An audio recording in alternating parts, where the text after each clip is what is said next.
Bom dia, um feliz sábado para todos vocês, para vocês também que estão aí nos assistindo pelo Instagram. É um prazer estarmos aqui e nesse momento tão importante de compreender um assunto muito importante para todos nós. Como estamos num momento de saúde, um momento em que muitos estão aqui para aprender, né, cada vez mais. A gente já viu ali vários curédios, né, de Deus, vocês aprenderam vários curédios de Deus. Eu falo que os 7 curédios da natureza, os 7 remédios dito, né, eu falo que eu já pedi licença para Ellen White e para Deus para chamar de curédios, porque se é remédio é só para remediar, mas como curam, então são curédios, né? Então Deus usa esses curédios para curar. E essa seria uma parte de um dos curédios de Deus, chamado repouso. Nós temos, né, nós vamos ver aqui que a gente tem 2 ciclos que coordenam o funcionamento do nosso corpo, envolvendo glândulas, envolvendo órgãos, envolvendo as nossas células. E essa é uma mensagem que a gente vê o que acontece dentro do nosso organismo nesses ciclos, no ciclo circadiano e no ciclo septadiano, que é o ciclo de 24 horas e o ciclo de 7 dias. O sábado e a saúde, ou o verdadeiro significado do sábado. Nós vimos em Isaías 58 o verdadeiro jejum. Quantas vezes a gente vê na Bíblia essa expressão de verdadeiro, a gente sempre lembra que tem um falso. Tem um falso, tem um que não agrada o Senhor. Então, nós vamos ver hoje, não importa se você tem 45 anos de igreja, de adventismo, pouco, menos ou nada, mas você vai entender qual a ligação do sábado com a sua saúde, com a nossa saúde, com a saúde do ser humano. Eu sou apaixonada nessa mensagem, sou meia suspeita de falar. Eu tive o encontro com essa mensagem a primeira vez em 2002. De lá para cá eu montei, né, o meu jeito de falar, e sempre quando eu vou a primeira vez em uma igreja, geralmente essa é a mensagem que eu deixo no sábado pela manhã. Agora, devido a estarmos bem mais próximo, né, do final de toda a situação, Deus me deu uma outra mensagem e tem sido ela que eu tenho pregado mais ultimamente. Mas essa mensagem, ela é impactante e ela é importante para esse momento, para vocês, né, que estão aqui numa escola, né, de missionários, numa escola, num momento de aprendizado. E essa é uma forma, essa mensagem ajuda as pessoas a compreenderem racionalmente o significado do sábado para a nossa vida. Ela é uma mensagem profunda, biologicamente falando e espiritualmente falando. Então, bora lá entender algumas coisas. Vou ter que passar aqui que o passador não...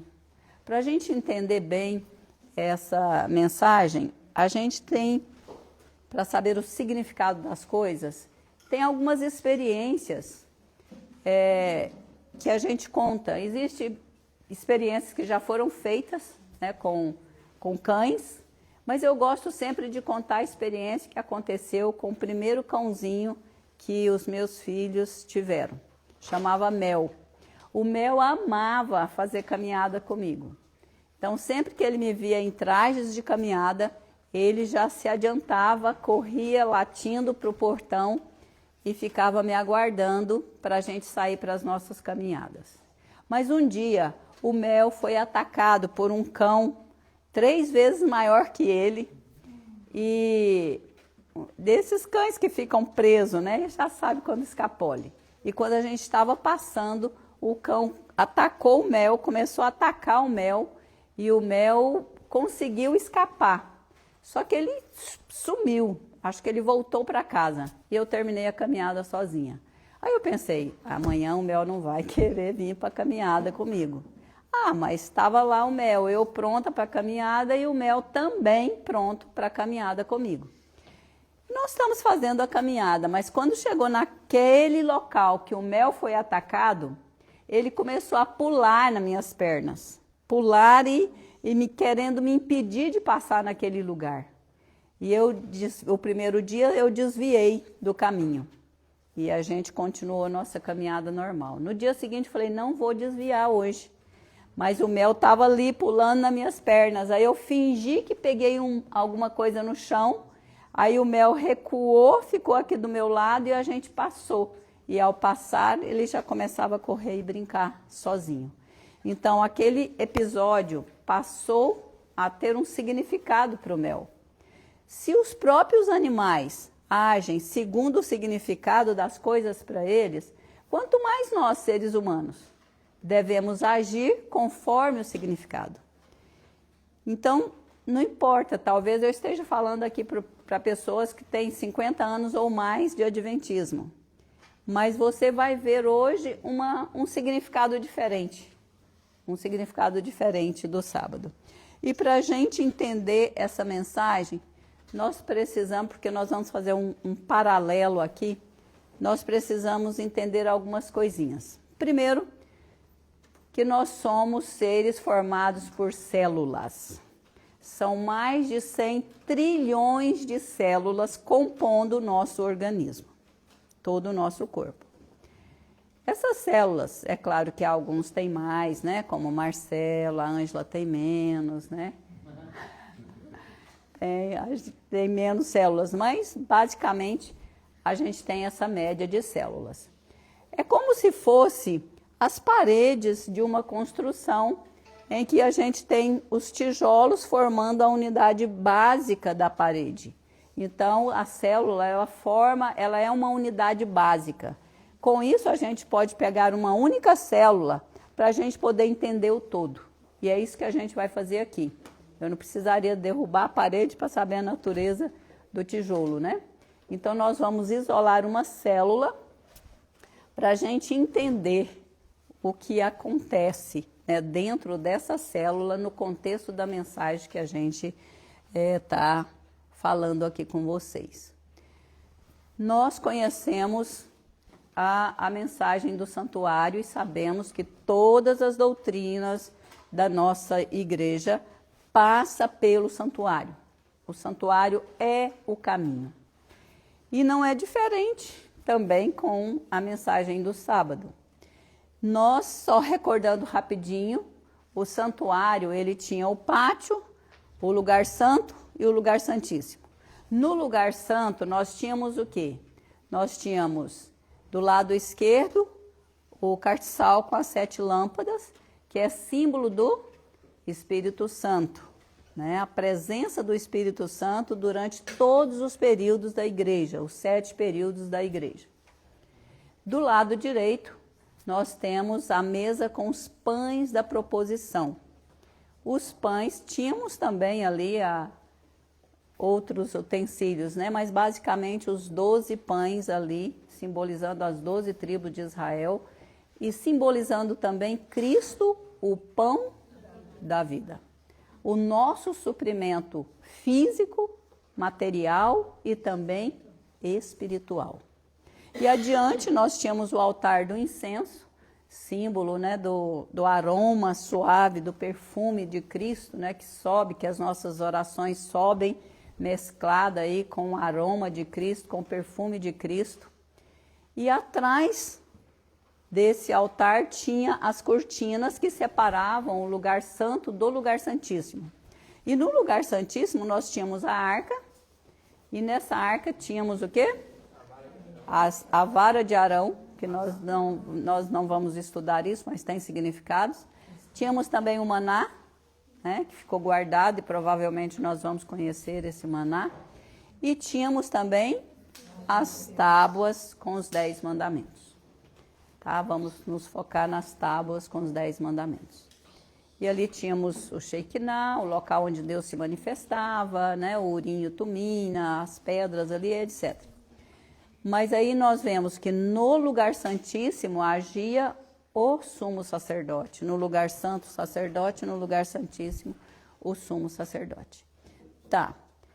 O que eu estou querendo fazer aqui é um paralelo com o santuário dentro do nosso corpo. Mas antes, vamos ler o que diz o apóstolo Paulo em 1 Coríntios, no capítulo 6. Primeira carta aos Coríntios, no capítulo 6. Um verso muito conhecido, né, por nós, mas vamos ver se tem lógica isso que eu estou falando aqui, né? Vamos viajar comigo. Se eu não estiver viajando na maionese, vamos viajar todo mundo junto. O verso 19. Ou não sabeis que o vosso corpo é o santuário do Espírito Santo? A minha versão está falando santuário. E muitas versões falam templo, né? Vamos ficar com a nossa versão aqui, porque a ideia aqui é apresentar o santuário. O nosso corpo é o santuário.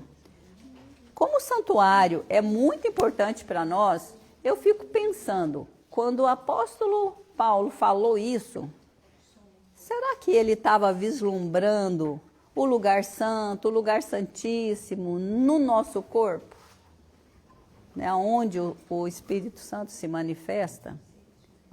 Então, é isso que eu quero mostrar para vocês. Aonde estaria o lugar santo e o lugar santíssimo? Aonde estaria cartiçal, pães da proposição, arca da aliança? Aonde localiza isso no nosso corpo? Parece que não faz sentido, né? Mas vamos ver. Como nós somos formados por células, e eu disse que nós íamos pegar essa unidade básica, porque tudo que acontece no todo, acontece também dentro das nossas células. No todo, nós temos órgãos. Aqui dentro da célula, a gente tem organelas. Então, tudo que acontece, a gente come o macro, né? E o micro entra dentro da célula. E acontece também o metabolismo ali dentro da célula para isso realmente se transformar em energia, em proteína e etc. Então, vamos imaginar o todo dentro da célula, tá? E pensando no nosso corpo como templo. Nós temos, a célula, ela tem uma membrana, tem um espaço chamado citoplasma entre a membrana e o núcleo, e temos o núcleo. No citoplasma, a gente tem organelas, que seriam os órgãos, os representantes dos órgãos no todo. São organelas minúsculas, né? Porque a própria célula é microscópica, essas organelas só são vistas com um microscópio de alta resolução, né? Nós temos uma organela chamada mitocôndria. O que a mitocôndria faz? A mitocôndria produz energia. E quando a gente fala em energia, a gente lembra de luz. O que no santuário que nos lembra de luz? O cartiçal, o cartiçal. O cartiçal com as 7 lâmpadas. Que é também símbolo do Espírito Santo, né? Que acompanha a igreja em todas as suas fases. Então, aqui nós temos um símbolo do cartiçal com as 7 lâmpadas, que também é símbolo do Espírito Santo. E aí temos aqui uma outra organela chamada ribossomo. O ribossomo é uma organela que produz proteína. E quando a gente fala em proteína, por favor, não fala que isso lembra carne. Mas quando a gente fala em proteína, isso lembra alimento, nutrição. Pães. A mesa com os pães da proposição. O ribossomo está aqui representando a mesa com os pães da proposição, que também é símbolo de Cristo, o pão da vida. Então aqui nós temos o símbolo do cartiçal, Espírito Santo, símbolo da mesa com os pães, Cristo. Para o ribossomo produzir proteína, ele precisa mandar um mensageiro lá para o interior do núcleo. É o RNA mensageiro. É uma outra proteína que ele manda lá para o núcleo. Para quê? Para esse mensageiro, esse RNA, copiar, codificar, pegar o link, né? Pegar o link da proteína que ele vai, que o ribossomo vai produzir. E aí ele traz essa informação lá do código genético, traz essa informação para o ribossomo e o ribossomo produz a proteína que está sendo exigida naquele momento. Né? São milhares de proteínas, nós tomamos de jejum aqui. E nesse momento o nosso corpo está fazendo esse trabalho. Está produzindo proteína, está produzindo enzimas, está produzindo célula muscular, está produzindo diversos tipos de proteína a partir dos alimentos que nós comemos ali.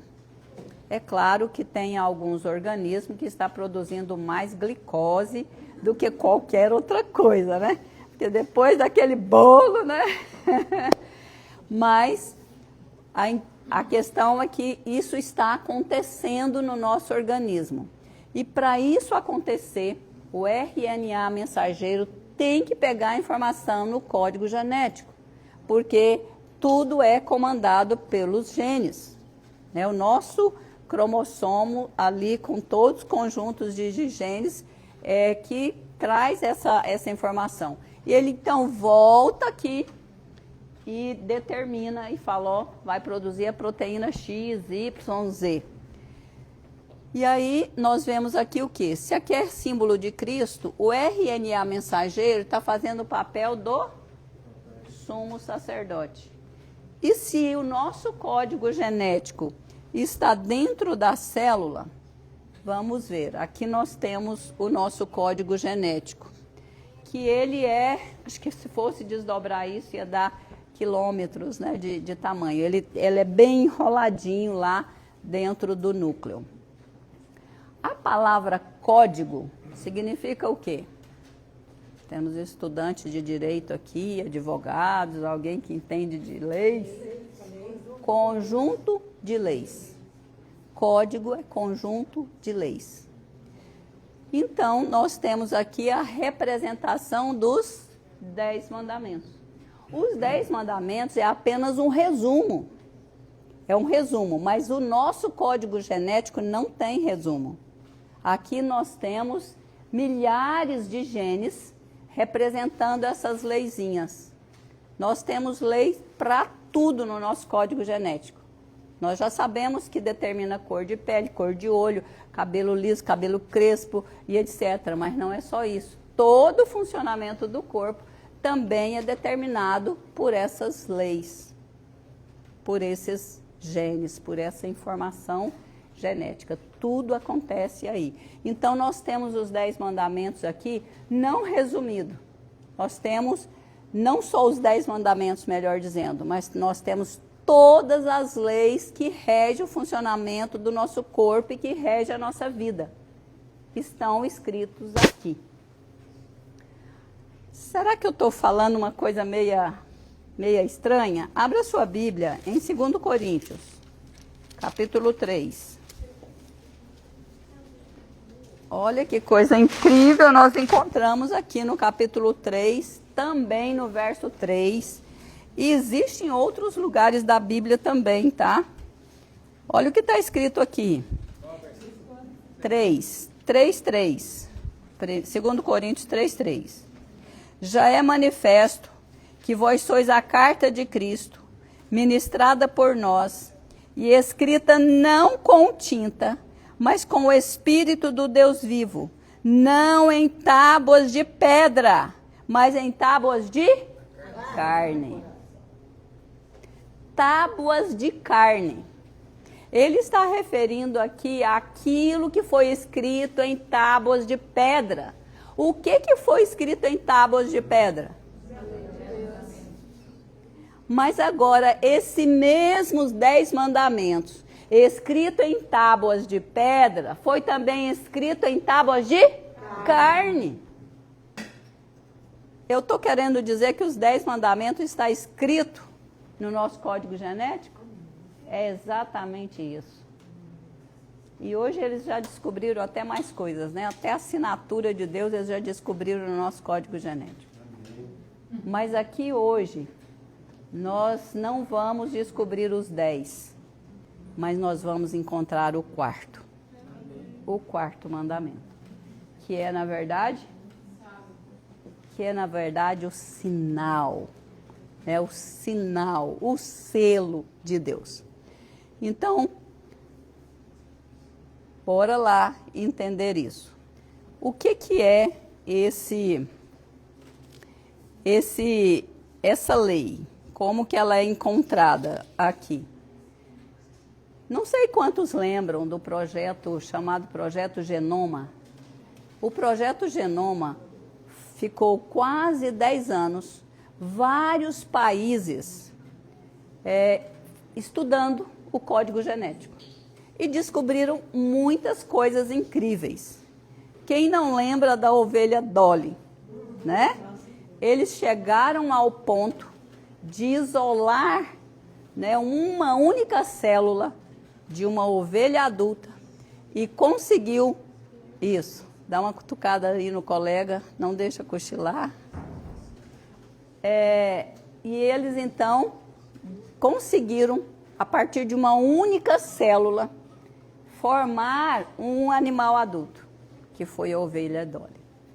Eu usava antes um texto para mostrar que isso daí era o cumprimento de 2 Tessalonicenses, né?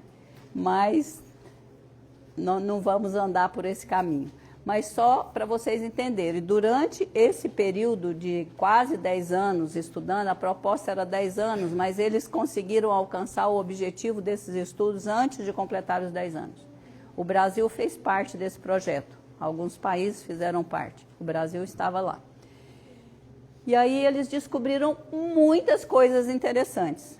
E uma delas foi o gene P53. O que é o gene P53? Provavelmente recebeu esse nome por ser uma proteína que eles deram um número, 53. Não sei se foi esse o número da descoberta, não sei porquê. Mas P53. O P53 é nada mais, nada menos do que o gene do repouso. O gene do descanso. O quarto mandamento escrito em tábuas de carne. Como é que esse gene funciona? Então vamos ver como é que ele funciona, depois a gente volta aqui. Durante o ciclo circadiano, que é o ciclo de 24 horas, nós temos o controle disso através da nossa retina. A nossa retina tem receptores para baixa luminosidade.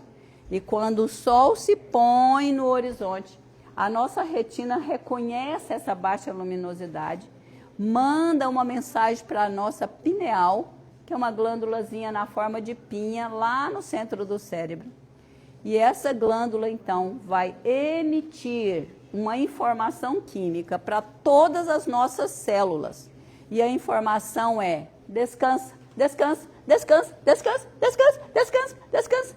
E essa informação, ela vai intensificando, de forma que quando chega 22 horas, essa informação chega num ponto que estimula a produção de 2 hormônios. O hormônio do crescimento e a melatonina. Esses hormônios, eles são responsáveis por promover o descanso. Promover ativar o nosso corpo, as nossas células, para elas descansarem e serem renovadas. E a gente acordar bem humorado, acordar com a pressão equilibrada e etc. E Então, o pico de produção, a produção começou no pôr do sol, mas quando chega 22 horas, esses dois hormônios estão no pico de produção. Essa produção estende até 2, 3 horas, depois ela cai, porque aí ela tem que dar lugar à produção da adrenalina, que é o hormônio que tem que fazer o coração bater mais, a pupila dilatar para a gente acordar. E aí é outro hormônio, o hormônio do estresse, na verdade, que vai te manter aceso e dinâmico. Por isso, hoje, eles já sabem que cada hora dormida antes da meia-noite vale por 2. Cada hora dormida após a meia-noite só vale 20 minutos. Então, quem dorme depois das 10, depois da meia-noite, está desperdiçando completamente o descanso, a restauração. E isso vai afetar o humor, vai afetar a memória, vai afetar o sistema cardiovascular, vai afetar uma porção de problemas. Por quê? Porque um dos curédios de Deus é o repouso. É o repouso, é o descanso. E isso tem essa ativação com a presença e a ausência do sol. E a gente não tem como mudar isso. A gente só tem que obedecer para poder obter os resultados para a nossa saúde. E no ciclo de 24 horas, e no ciclo semanal, o que acontece? Aqui eles mediram a adrenalina durante o período da semana. E eles viram que no primeiro dia da semana, ou seja, no primeiro dia de feira, né, eu gosto de questionar as pessoas quando elas estão no consultório, eu gosto de questioná-las, né, qual que é o primeiro dia de feira, né? E aí elas falam, segunda-feira. Eu falo, mas segunda já é a segunda-feira. Então, isso significa que domingo é a primeira-feira, né? E segunda é a segunda, e terça é a terceira, e quarta é a quarta, e assim por diante. E o único dia que não tem feira, porque nem botando o nome de astros nos dias da semana, né? Saturday e não sei mais o que, mesmo assim, sábado não tem feira, né? Sábado recebeu um nome diferente, né? Não tem feira nesse dia. Não é sétima feira. Existe primeira-feira porque existe a segunda. Se existe a segunda e a terceira, existe a sexta, mas não existe a sétima. Então, sábado não é dia de feira, né? Não é dia de feira. Então, eles viram que a adrenalina ela era crescente à medida que ia passando os dias da semana. E no quarto dia, estava no topo máximo de adrenalina. Mas, quando chega a quinta-feira, o pôr do sol de quinta, o corpo parece que já pensa assim, já está chegando, mais da metade da semana já se foi, já está aproximando o final da semana. Então, cai um pouquinho. Na sexta, cai mais um pouquinho, mas continua ainda muito alto. E isso faz com que o P53, né, agora entre em ação. Para quê? Para fazer com que essa adrenalina caia para menos do que no primeiro dia da semana. E o sábado, como faz parte também do repouso, né, ele também é usado para acontecer uma restauração, não só da nossa energia, mas também a restauração celular. Então, vamos ver como que acontece isso, né? Mas aí vamos voltar aqui um pouquinho no P53. Depois, se vocês forem curiosos, pesquise na internet sobre o P53 e vocês vão ver quantas pesquisas já foram feitas ligando esse gene com a cura do câncer. Então, se o gene é retirado, né, não é desprezado, quando o quarto mandamento é desprezado, não é vivenciado, a pessoa não sofre a restauração que precisa nesse dia, as células tumorais sentem livres para crescer, crescer, crescer. Mas o P53 ele barra. Olha aqui algumas pesquisas que até é antiga, na revista Nature, comprova separadamente que a reativação do gene P53 é capaz de regredir tumores já estabelecidos. Então veja a importância do quarto mandamento para a restauração do câncer. O P53 controla uma proteína de mesmo nome que determina a morte de células com defeito. Quando ele é colocado para fora de combate, né, pelo câncer, as células que estão com problemas se multiplicam. Então veja a importância que tem da gente não só viver o sábado, mas mostrar para as pessoas a importância de descansar nesse dia para elas obterem uma vida com mais qualidade, com saúde, com mais disposição.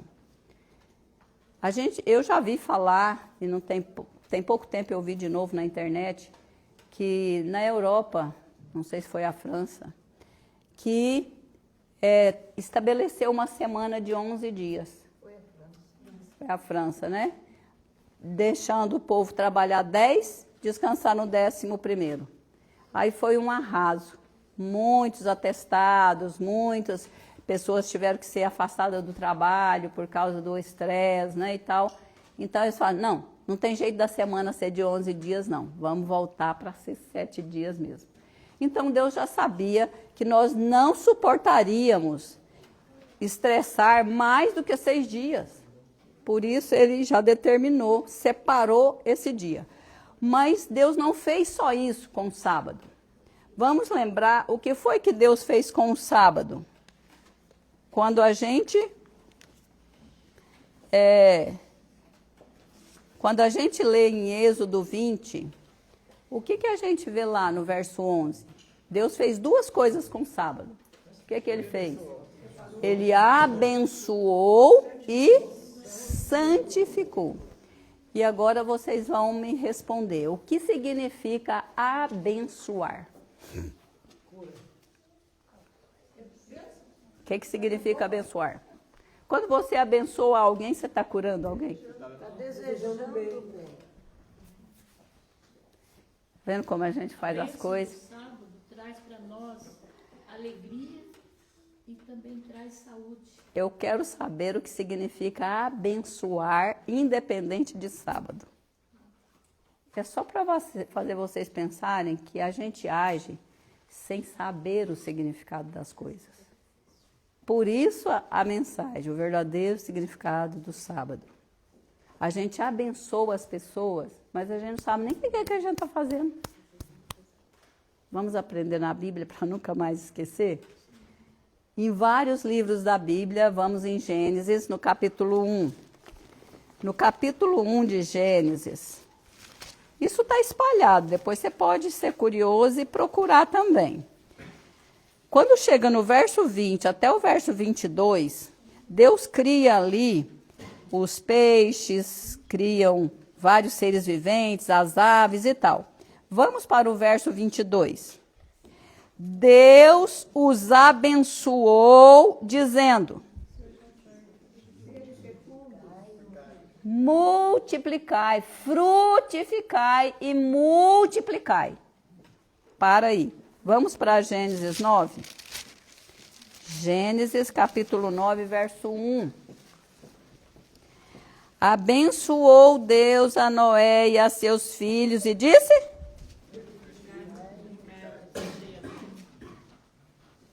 depois, se a gente for lá no capítulo 17, nós vamos ver Deus abençoando Abraão e falando para ele o quê?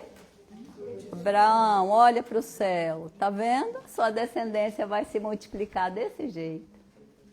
Olha para a areia do mar, sua descendência vai se multiplicar. Bênção tem a ver com multiplicação. Mas aí quando Deus abençoa o sábado, ele está multiplicando o quê?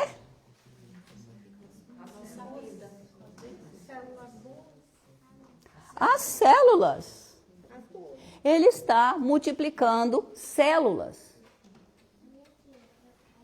Sabe por que que a gente não nasce e rapidinho a gente envelhece e morre?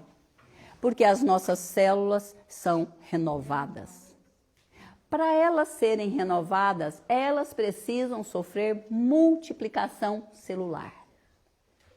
Multiplicação celular.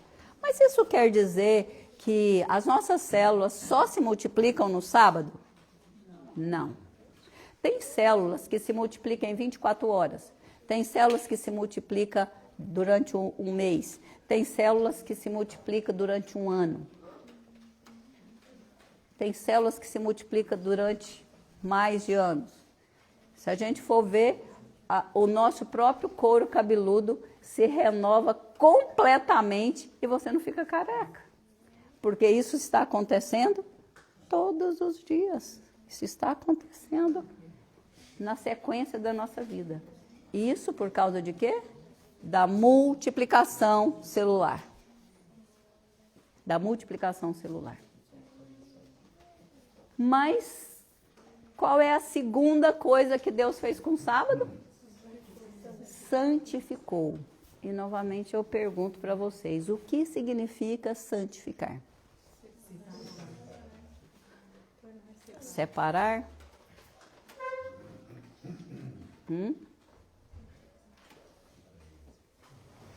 Vamos lembrar um episódio que a gente estudou na lição da semana passada. Quando Moisés estava pastoreando o rebanho do sogro, ele viu de longe o quê? Uma árvorezinha queimando, queimando, não tinha fumaça, não tinha cinza, não tinha carvão, não tinha nada, era um fogo diferente. E aí Moisés, deixa eu ver o que é isso. E quando ele aproximou muito daquele lugar, o que foi que ele ouviu? Porque esse lugar é santo. Aquele lugar é santo ainda hoje? Não. Por que que aquele lugar era santo naquele dia? Por que que o sábado é santo? Se nós tivéssemos a consciência disso, os nossos sábados seriam vividos totalmente diferente. Totalmente diferente. O que que os anjos, o que Deus está fazendo lá no céu no dia de sábado?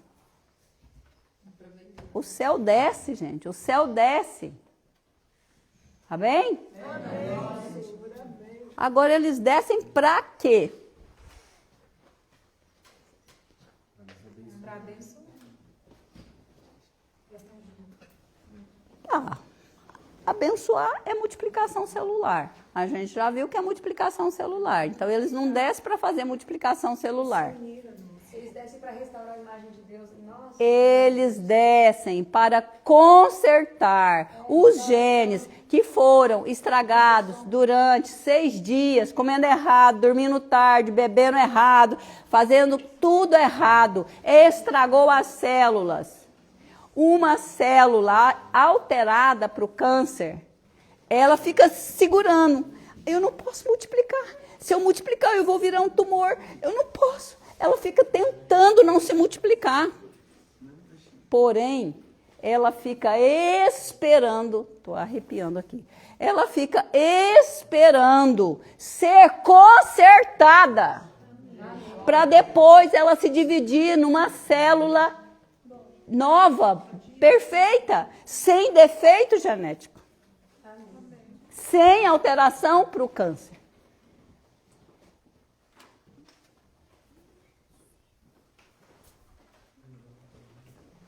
Isso acontece em qualquer organismo. É uma coisa incrível. E esse é o verdadeiro significado do sábado. Amém. Imagina só, no pôr do sol, Jesus está ali. Filha, eu já estou aqui do lado de fora, eu fico imaginando que Jesus chega adiantado, né? Atrasado nunca. Peraí, Senhor, eu ainda estou arrumando as coisas aqui, a comida de amanhã, que talvez ele não vai nem poder usar aquela comida para restaurar a célula. Peraí, as crianças ainda não tomaram banho, elas ainda não estão organizadas. Mas filha, eu estou aqui, você trabalhou tanto, você se esforçou tanto essa semana, suas células estão estragadas, você precisa de restauração. E quanto mais tempo eu tiver com você, maior vai ser a restauração, maior vai ser o conserto. Então, às vezes a gente desperdiça, né? Desperdiça esse tempo com a presença do céu aqui. E com um propósito específico. Consertar as células que foram estragadas. Porque se a gente passa com célula estragada, a doença vai rolar, ela vai vir, ela vai destruir. E se você também não tem consciência do que Deus vai usar, né, para consertar, não tem jeito. Se ele fala assim, filha, eu estou precisando de muita vitamina C. Mas a quantidade de alimento que você está comendo cru, que tem mais vitamina, não dá, filha, tá pouco. Ah, mas eu não gosto de salada, nossa. Ah, mas eu prefiro aquela bebida pronta, escurinha. Mas, filho, não tem vitamina C aí, filho. Ah, mas eu não tenho, eu estou assim, com a pressão alta, estou obesa, eu não tenho tempo para fazer exercício. Eu sou cansada de escutar isso dos meus clientes, mas eu não tenho tempo. Eu falei, então ocupa todo o seu tempo para estragar a sua saúde, depois você para correr atrás da doença, para ver se vai resolver, né? A gente troca os valores, né? Corremos atrás de tudo e deixamos o principal. E Deus fala o quê? Buscai primeiro. E quem que vai fazer as outras coisas? Aí a gente corre atrás de tudo. E por último, cansado, com sono, a gente vai procurar, né, ter um momentinho com ele. Sábado passado eu preguei na minha igreja. Uma mensagem que eu preguei a semana inteira para mim. Sobre as nossas orações. Sobre as nossas orações que a gente fala não passa do teto. Mas existem 3 tipos de oração. 2. A primeira é uma fumacinha que espalha. A outra é uma fumacinha mais densa, mas não deixa de ser fumaça. E só tem uma, que a fumaça vira faísca e realmente alcança o céu. E aí a gente fica, por que eu não tenho a resposta das minhas orações? Porque a oração dissipou.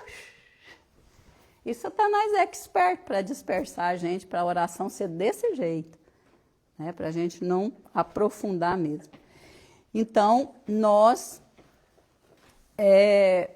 precisamos fazer tudo para a gente aproveitar o máximo dessa companhia, porque nós precisamos. Quando Jesus fala, o sábado foi feito por causa do homem. É o homem que precisa de conserto, é o homem que precisa de restauração, é o homem que está doente, está capengando fisicamente, mentalmente e precisa de restauração. E se essa restauração não acontece, a morte vai acontecer mais rápido. E depois se trata o quê? Deus já coloca como um mandamento, como uma coisa que, se você tivesse todo o controle disso, ainda ia ser pior, né? Ainda ia ser pior, ia burlar mais ainda essas leis. Só que transgressão de lei tem consequências. Tem consequências. E todas as leis naturais, elas estão escritas no nosso código genético. E dependendo do seu estilo de vida, envolvendo os 7 curédios da natureza, já vai dar para saber como é que está o interior dessas células. Porque Deus precisa de tudo isso para restaurar. Ele vai precisar de matéria-prima. E ele não pode enfiar matéria-prima na sua boca.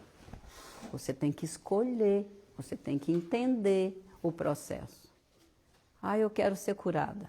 Uma amiga foi lá para a Itália agora há pouco tempo. Tá lá cuidando de uma pessoa com câncer. Mas a pessoa está comendo queijo, está bebendo refrigerante, está comendo doce, tá. Eu falei, mas que tristeza, né? Que tristeza. Como é que Deus vai restaurar? Não tem como. Não tem como. Se a pessoa não entender o processo, não vai ter como ela fazer isso. Ele fazer isso, né? Então, é Deus que santifica esse dia com a própria presença dele.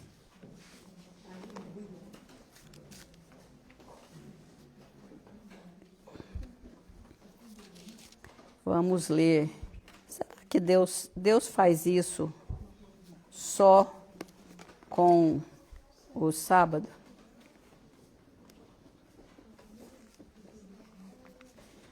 Abra sua Bíblia no Evangelho de João,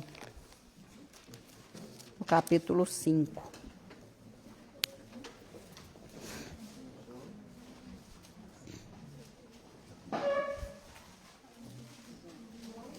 Capítulo 5. Deixa aberto aí no capítulo 5.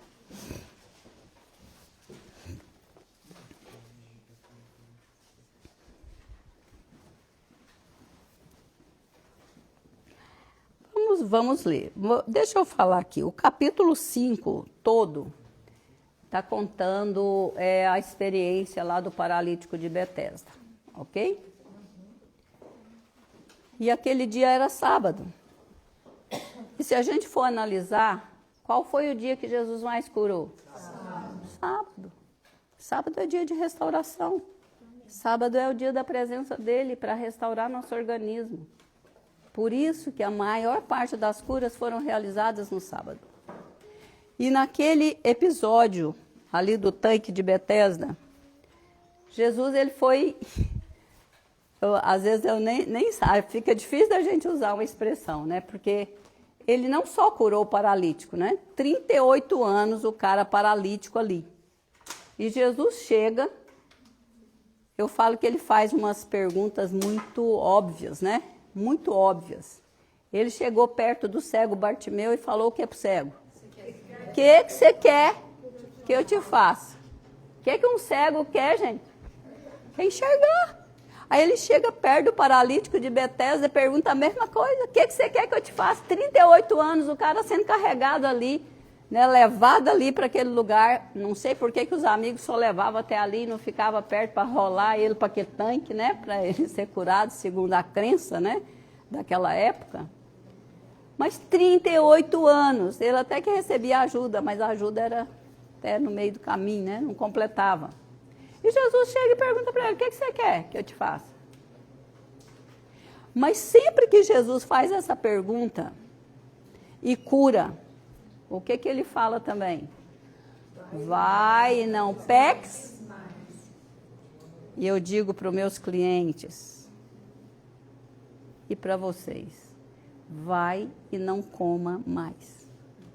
Vai e não beba mais. Vai e não faça mais essas combinações erradas. Vai e pratique exercício. Vai e durma cedo. O que Jesus fala é para a pessoa respeitar as leis naturais. Vai e não peque mais. Vai e não peque mais. Porque sempre que tem uma enfermidade, está tendo transgressões. Naquela época, eles atribuíam a transgressão dos 10 mandamentos. Mas uma vez que os 10 mandamentos e todas as leis naturais estão escritas dentro de nós, dentro de todas as nossas células, quando eu transgrido as leis de saúde, eu estou afetando sim o meu código genético, eu estou estragando os meus genes, porque todas as doenças têm um fundo ali. Então vai e não peques mais, não faz assim. Deixa de fazer assim, faz assim. para a cura permanecer. Para permanecer na cura. E aí, ele faz uma coisa também estranha ali.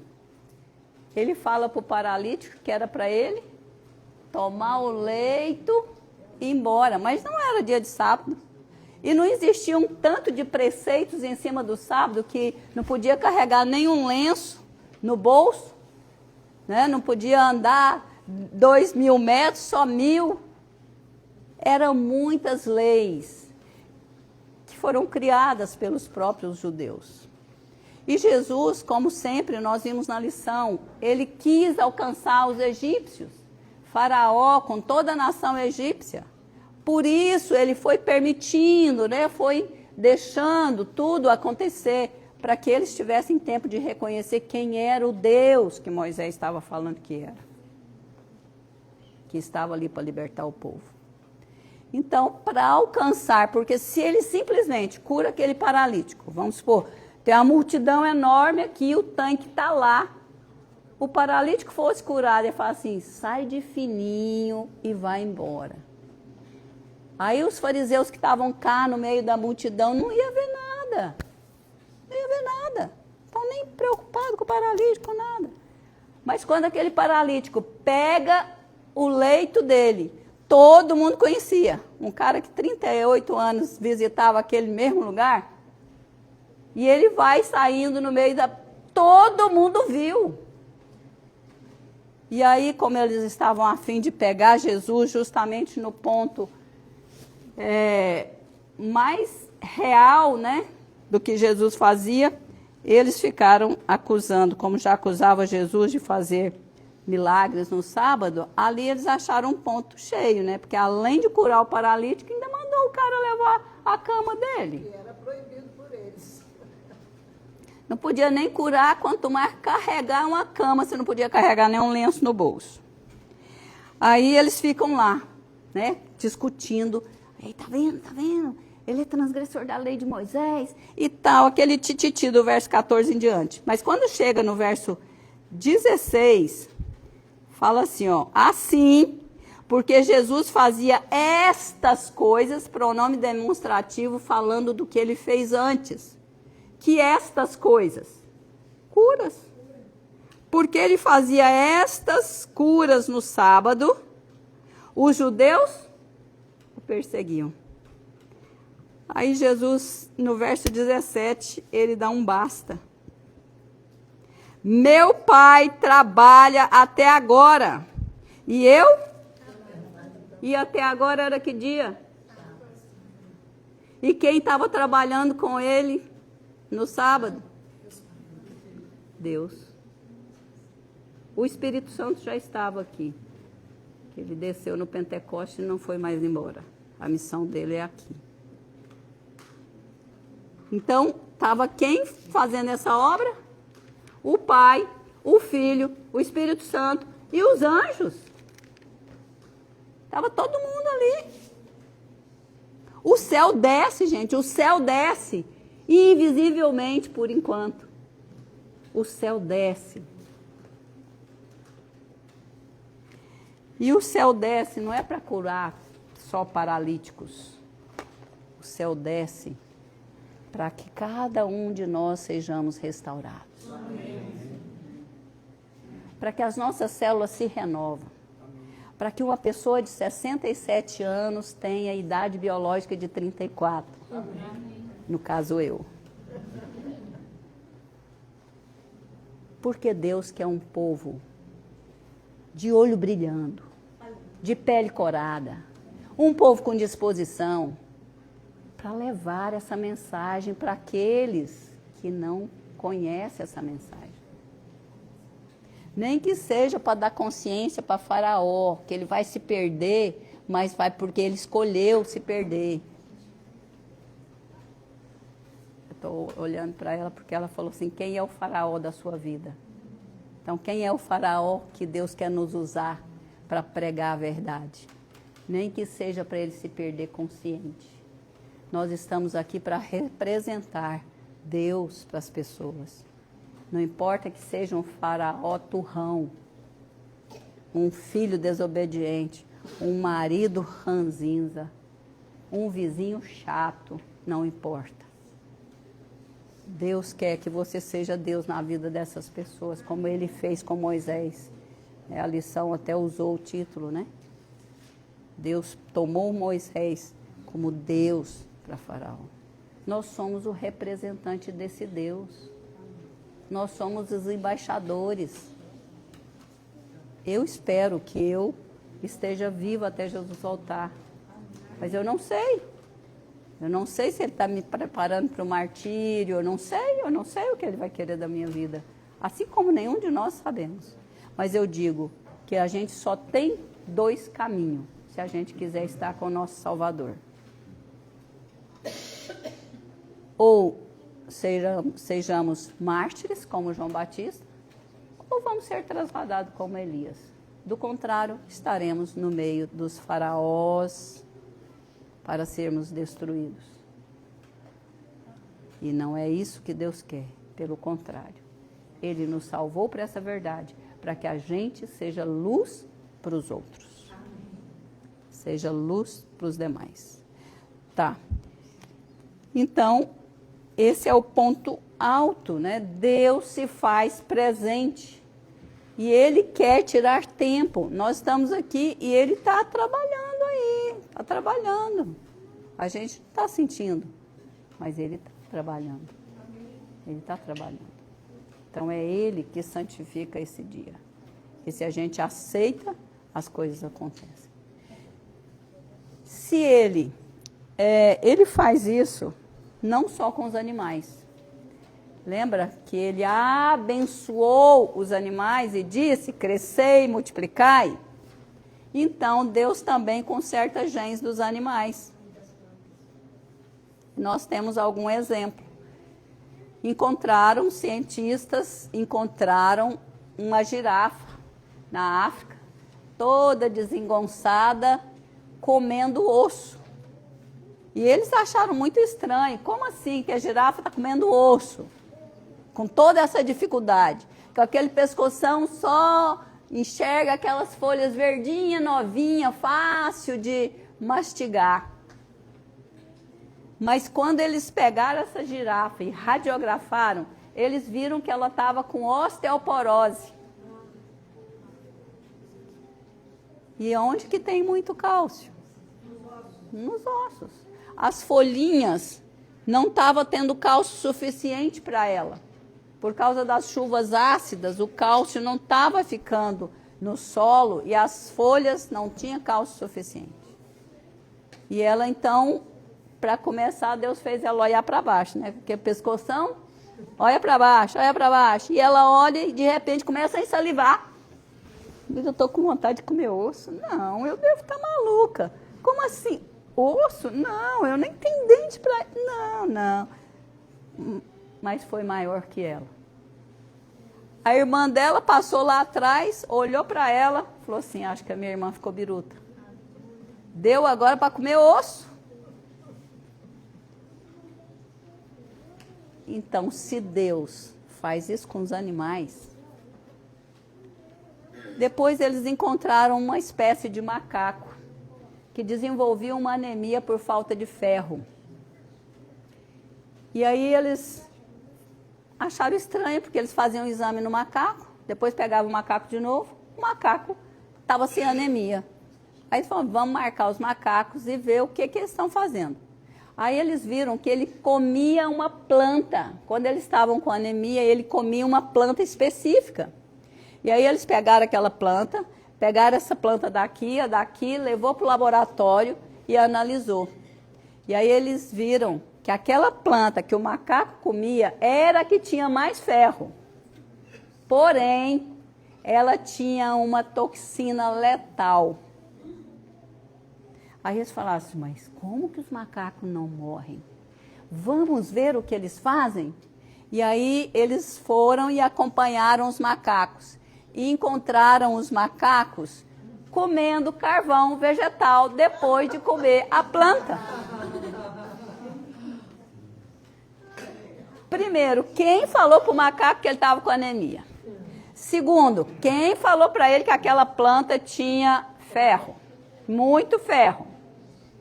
E quem falou para eles que tinha toxina? Que macaco botânico bom, né? Mas não. Deus mexeu no gene. Deus mexe no gene do apetite. Deus mexe no gene, em qualquer gene que precisar para consertar. Então, mexeu no gene lá do paladar.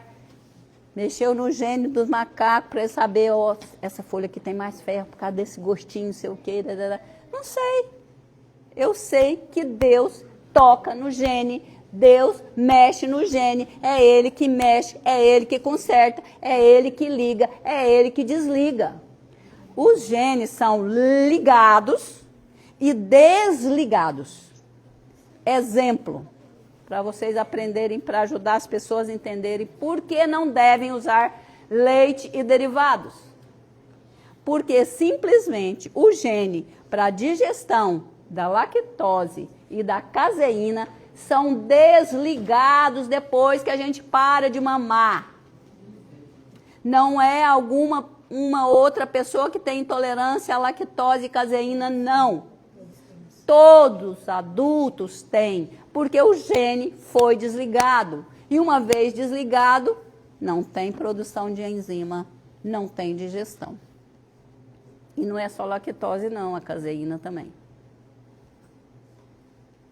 Deus pode ligar e desligar genes aonde Ele quiser. E Ele faz isso com os animais. Por que eles não pedem licença para os animais? Porque os animais não mudam os hábitos deles. Não muda. Ele fala para a vaca comer o quê? Capim. Mas se o homem vem e dá uma ração para a vaca, misturado ossos de ovelha, ossos de animais, o que acontece com a vaca? Fica louca. Fica louca. O que é a vaca louca? Alteração genética. Uma alteração genética que aconteceu no gene dela e deixou ela louca. O animal, por ele mesmo, ele não muda o hábito dele. Não muda. Por isso Deus tem a liberdade de tocar no gene e mudar o esquema. Agora nós não. Ele deu o livre? Você tem que escolher. Quer ser curado? Então tem que escolher um estilo de vida diferente. E é por isso que ele pergunta, o que você quer que eu faça? Exatamente, porque a gente tem a liberdade de escolha e ele não vai forçar. É só se você quiser. Às vezes as pessoas falam, doutora, o meu irmão está com essa doença SSS, eu quero muito levar ele até a senhora. Falei, se ele quer, porque se ele não quiser, não traz não. Não traz não, porque não vai adiantar. Um dia eu atendi uma senhora que a irmã levou ela. Chega lá, estou fazendo anamnese na mulher, de repente ela fala que fuma.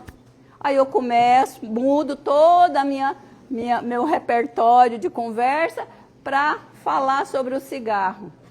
Ela queria largar o cigarro? Não. A irmã pagou a consulta para ela, desperdiçou o dinheiro, porque ela, não vou parar de fumar. O que vai adiantar eu falar para ela, come isso, come aquilo, se o cigarro... Não adianta. A pessoa tem que querer, porque se ela não quiser, nem Deus pode fazer nada. Ninguém pode fazer nada. E isso acontece, isso que eu estou falando aqui, acontece no fundo do mar, com peixes que nascem com problema cardíaco, acontece com mudança de sexo em ambientes de peixes, por exemplo, eles têm um tanque. E ali tem machos e fêmeas. Aí vem alguém e pesca todos os machos. Por que os machos? Porque as fêmeas são mais espertas. Tira todos os machos do local. E de repente eles vão ver, existe equilíbrio novamente entre machos e fêmeas. Alguém mudou o sexo deles. Deus esse Deus que cuida da natureza, que cuida dos animais, é o Deus que quer cuidar de você. Amém. É o Deus que quer te curar, que quer te restaurar, que quer te usar para que essa mensagem de cura e salvação em Cristo Jesus possa alcançar a todo mundo. A todo mundo. Nós somos veículos dessa mensagem. Deus quer usar você e a mim em situações as mais diversas. Esteja atento. Há momentos que eu falo, não, Senhor, não, eu quero ficar aqui sozinha, não quero ver ninguém. E Ele bota alguém ali por perto com alguma situação para você fazer alguma coisa. Sinto muito, não vou deixar você sossegadinha aí, porque eu tenho alguém aqui precisando de você. Deus quer que a gente esteja pronto. Essa escola foi, vai inteirar ainda, 30 dias. 30 dias de aprendizado. Muito aprendizado.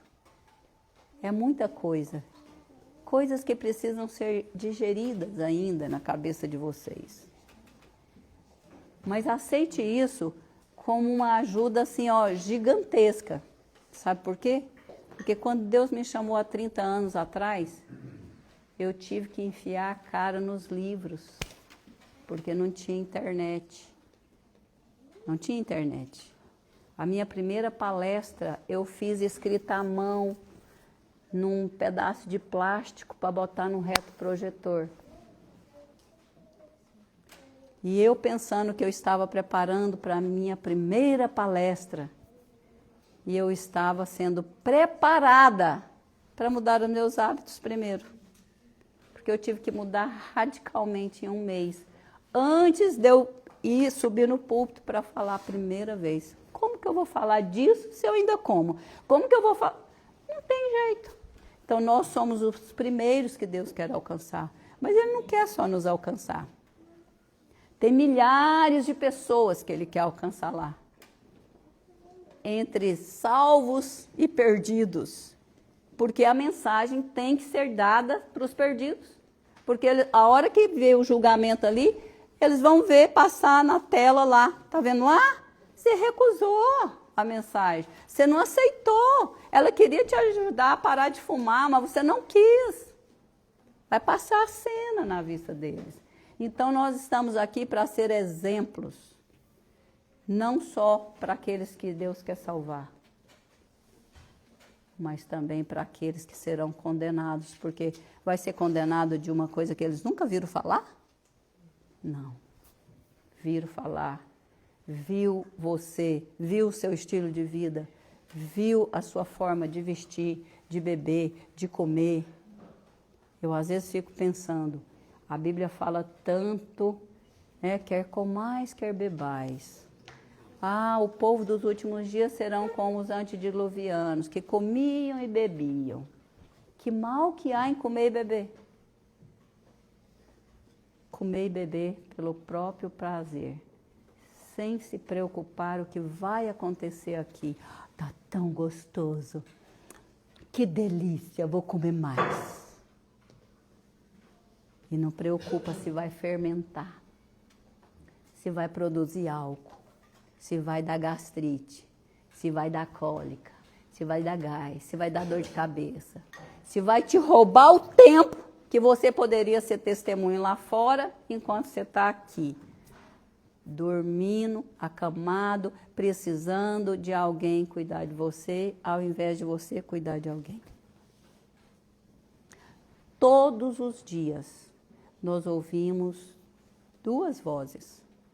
A voz do Espírito e a voz da serpente. Eu diria que a serpente fala toda hora, toda hora, toda hora. E grita, e insiste. E saculeja, e exige. Mas o Espírito Santo não. Ele fala e espera. Ele não é invasivo. Ele não é invasivo. Se você ouviu a voz do Espírito hoje, não endureçais o vosso coração. Deixe ele amolecer a pedra que está aí no seu coração.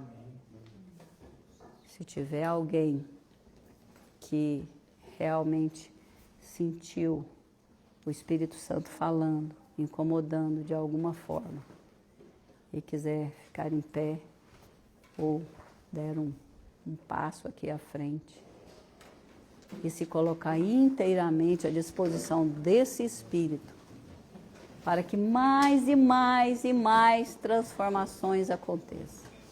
Para que a verdade realmente faça parte da sua vida diária. Se tem alguém que quer fazer uma entrega, se ainda não fez uma entrega total, incondicional, para esse Deus que quer curar, que quer restaurar, que quer te usar, pode se manifestar de alguma forma. Conta-se a história de um coreano que viveu na Coreia no tempo da guerra. E lá a comida básica era milho e batata. E no período da guerra era só o que tinha. Ele mudou-se para os Estados Unidos, se tornou um homem rico, influente. E quando ele saiu da Coreia, ele disse: nunca mais eu vou comer milho e nem batata, para me não lembrar do tempo de pobreza e do tempo da guerra. Só que ele adoeceu. Ele adoeceu por falta de magnésio, teve diarreias, vômitos. E aí ele procurou um médico naturalista. Esse médico era o Dr. San Lee. E aí ele conversando com o Dr. San Lee, falando o que estava acontecendo com ele. Ele estava com uma vontade, ele estava ouvindo vozes mandando ele comer milho. Ele passava na estrada, tinha milho assado assim, ele ouvia a voz: para, come milho. Ele: não gosto de milho. Ia embora, trabalhava, voltava, a voz de novo incomodando.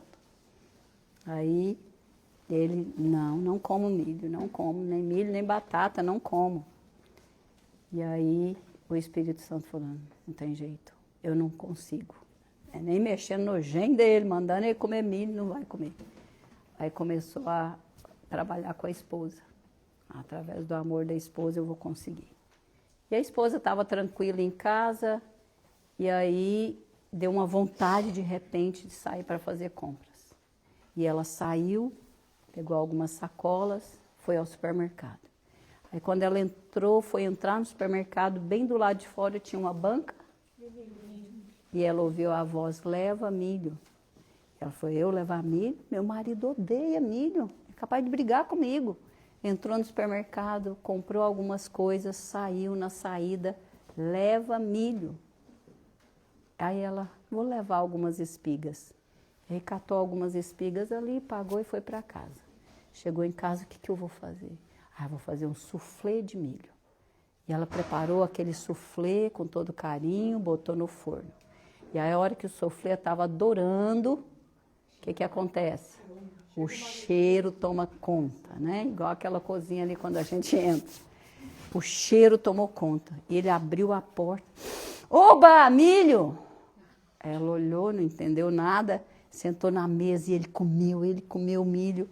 E ela falou: o que você quer para o jantar? E ela: por favor, mais milho. Aí ela preparou mais milho. O que você vai querer amanhã para o almoço? Ela: batata.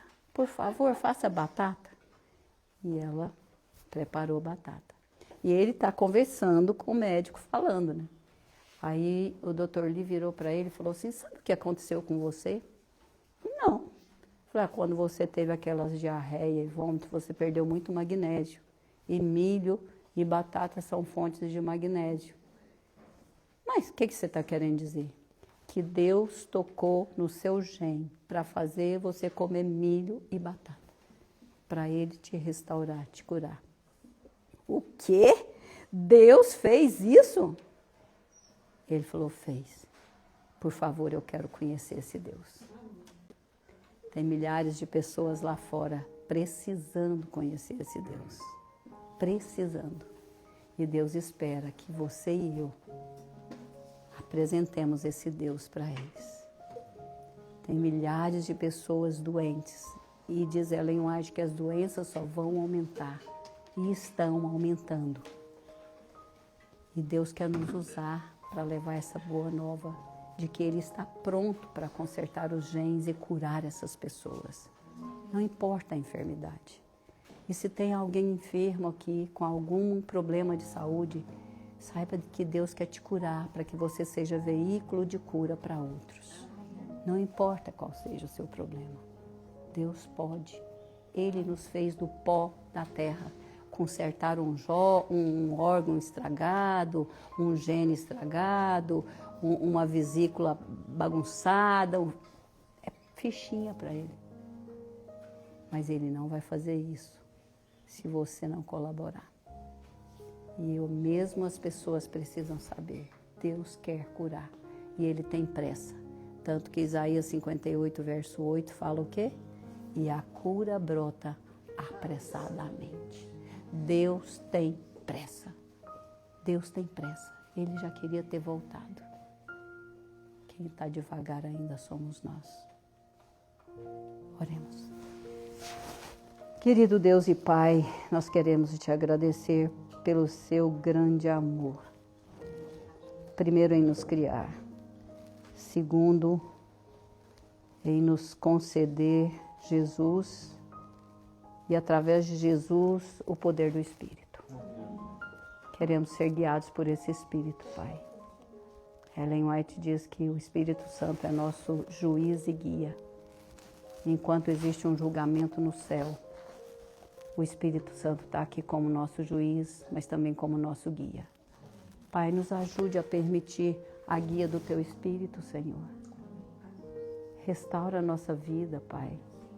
Restaura a nossa saúde. Cure as pessoas, Pai.